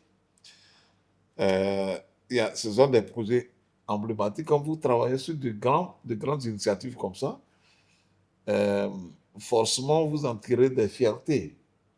Euh, et je suis en train d'identifier actuellement l'une des opérations structurantes les plus importantes de la banque ces 10 dernières années en termes de projets publics au niveau de l'Algérie. Il s'agit d'un financement de près de 2,5 milliards de dollars C'est énorme. pour le financement d'un projet infrastructurel dans le domaine du rail.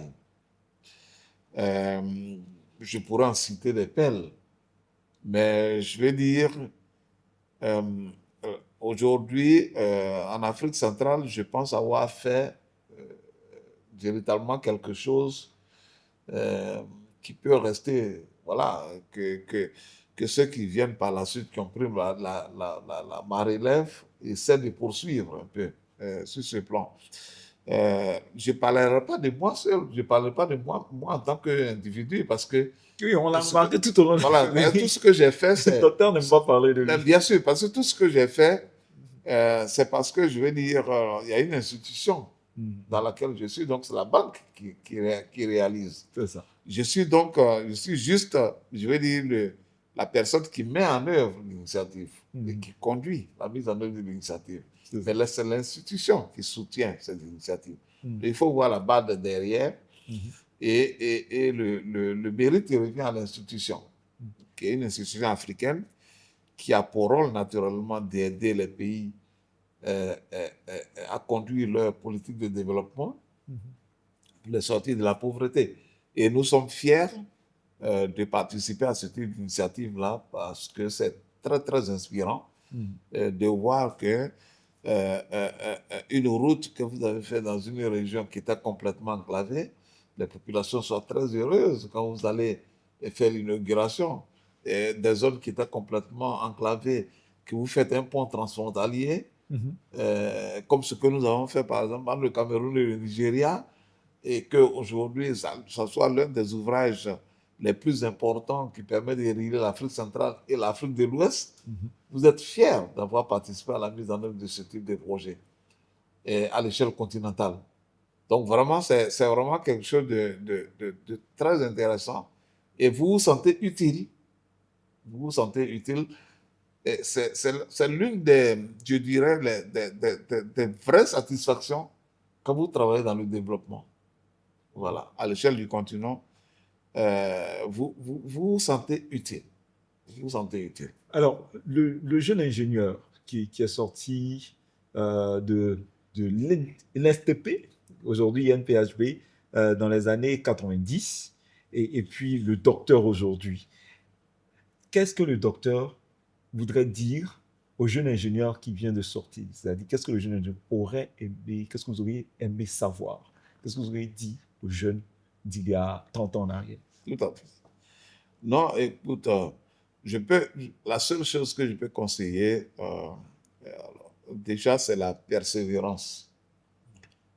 Et puis, je continue de dire qu'on ne finit jamais d'apprendre.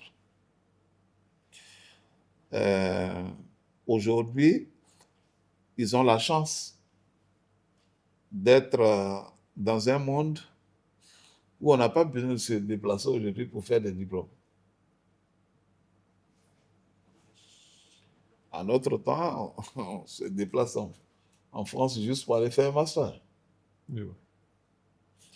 Aujourd'hui, vous pouvez être assis dans votre bureau et puis faire un master. C'est ça. Donc, je pense qu'on ne finit jamais d'apprendre.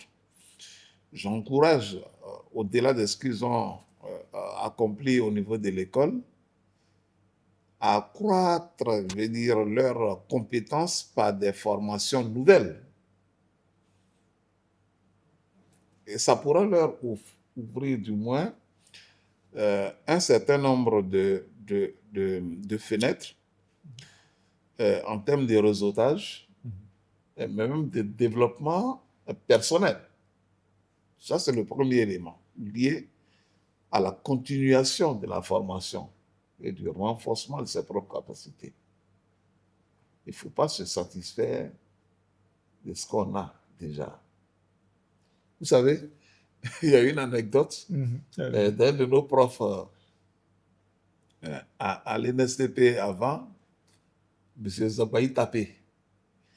Il était l'un des premiers docteurs ingénieurs qui était diplômé de l'NSTP et qui était allé faire, après leur diplôme, des doctorats en France.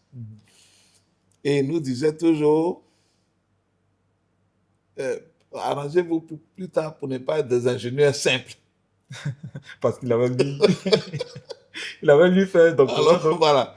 Alors, le concept d'ingénieur simple, ça nous piquait. Donc, tout le monde était excité à faire forcément quelque chose. Voilà.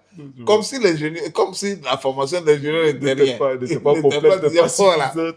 Donc, alors, non, juste pour rigoler, je vois. Pour dire l'apprentissage est forcément quelque chose de très important dans l'évolution de la carrière. Ça, c'est le premier élément. Et ce que je trouve important, ça, c'est très, très important. Il ne faut pas être pressé de vite évoluer. Je vois. Il faut apprendre et connaître son métier. Et quand vous évoluez, sur des bases solides. Sur des bases solides, on sent quelqu'un qui est formé. Mais si vous sautez, il ne faut pas accumuler les titres, voilà, les fonctions. Vous essayez, voilà, vous faites 1 an ici, vous faites 6 mois là. Voilà. Ouais. Il faut... Est-ce que c'est ce que vous percevez chez les jeunes? Oui, malheureusement, bon, pas eux tous. Mais... ils sont nombreux. Voilà, je pense qu'ils veulent avancer trop vite. Vous savez, vous prenez par exemple une institution comme la Banque africaine de développement. Quand vous arrivez à la banque, vous rentrez comme ingénieur senior. Bon, naturellement, les choses évoluent maintenant. Mais avant de quitter ingénieur senior pour monter ingénieur principal, il y a un certain nombre d'années. Parce qu'il faut que tu fasses tes armes d'abord comme ingénieur senior avant de devenir ingénieur principal. Et ensuite, après ingénieur principal, tu deviens ingénieur en chef. Donc, c'est des paliers. Mais ces paliers ne sont obtenus qu'à force d'apprentissage. Un ingénieur en chef dans le domaine des infrastructures, il est accompli en fait. Quand on lui pose des questions, il ne doit pas tituber dans le domaine des infrastructures. C'est eux qui encadrent les plus jeunes qui arrivent. C'est ça. Et après, vous montez manager. Et donc, quand vous arrivez à ce niveau, il faut avoir un background derrière. Vous n'avez pas sauté comme ça pour y aller. Vous avez appris. Et de façon progressive. Et ça, je dirais, c'est tout aussi valable dans la vie, dans notre vie de tous les jours. Je pense que les jeunes veulent aller trop vite. On peut être ambitieux. Mais être ambitieux ne veut pas dire qu'il faut sauter les étapes. Parce que ça peut te rattraper. Un manager qui est mal formé est un danger pour sa société. Voilà. Donc, parce qu'il n'est pas capable de transmettre du savoir, puisqu'il n'en a pas beaucoup. Donc, voilà. Donc ce sont ces conseils-là que vous donnez aux jeunes. Être patient, se former, voilà, et être patient. Et être patient. Et ça, vous en sortirez toujours bénéficiaire. Parce que vous avez dit tout à l'heure, au début de l'interview, qu'est-ce qui pense que vous pensez que vous êtes un expert dans le domaine des infrastructures? Mais pour le dire comme ça, mais ça suppose que tu as fait ton métier. Je vois. Voilà. De telle sorte que tu sois capable, dans n'importe quel milieu où on te met, de réagir du tes contacts si on te pose une question sur ton secteur. C'est ça. Voilà. C'était vraiment un plaisir, docteur. Ça nous fait vraiment plaisir d'avoir échangé avec vous. Donc, pour avoir ce background, on va dire, pour avoir ce niveau d'expert, il faut aux jeunes du background, de la patience et puis, bien sûr, apprendre beaucoup. Est-ce qu'il y a un principe, on se dit, généralement, on dit une mantra qui guide les actions on va dire, de docteur pour qu'on soit arrivé à ce niveau. Un principe qu'on peut écrire sur notre mur chaque matin. En se levant, on regarde, on dit, docteur a dit ça, il est parvenu à ce niveau. Nous aussi, on peut suivre ce principe-là. Et puis, on sera comme docteur. En fait, c'est justement ça. C'est-à-dire, vous savez, l'administration publique, et je dirais même privée, comporte des aléas. Il y a beaucoup de frustration. Quand vous arrivez à un certain niveau, on a l'impression que vous avez roulé comme sur des roulettes. Non. Il y a de la frustration, vous trébuchez, tout ça, tout. Mais il faut avoir du mental. Surtout quand vous évoluez dans un cadre international multiculturel, où vous côtoyez des gens qui viennent d'environnements complètement différents. Vous devez réussir à travailler ensemble. Donc, la capacité à s'adapter dans tout milieu dans lequel vous pouvez vous mettre. Et à vous dire, celui qui est en face ne pense pas forcément comme moi. Mais ce n'est pas forcément parce qu'il ne pense pas comme moi que ce qu'il dit est faux. C'est ça. Voilà. Merci beaucoup, docteur. Ça a été un plaisir. Mesdames et messieurs, Voix d'Expert, aujourd'hui, nous étions avec docteur Joseph Nguessan. On vous a donné, on va dire, la quintessence de l'homme qui nous a fait part de son parcours, un parcours riche de l'École nationale supérieure des travaux publics, NSTP aujourd'hui, INPHB, à la Banque africaine de développement, tous ces pays par lesquels il est passé, et bien sûr des conseils pour nos jeunes, parce que c'est ça aussi l'objectif de Voix d'Expert, de tous les autres techniciens, praticiens et amoureux du développement qui nous suivent sur Voix d'Expert. On va se retrouver pour un autre numéro, toujours pour de l'expertise, pour bien sûr du quotidien, être au plus proche des docteurs, des professeurs, des ingénieurs, des techniciens qui construisent le présent et inspirent l'avenir. À très vite sur Voix d'Expert.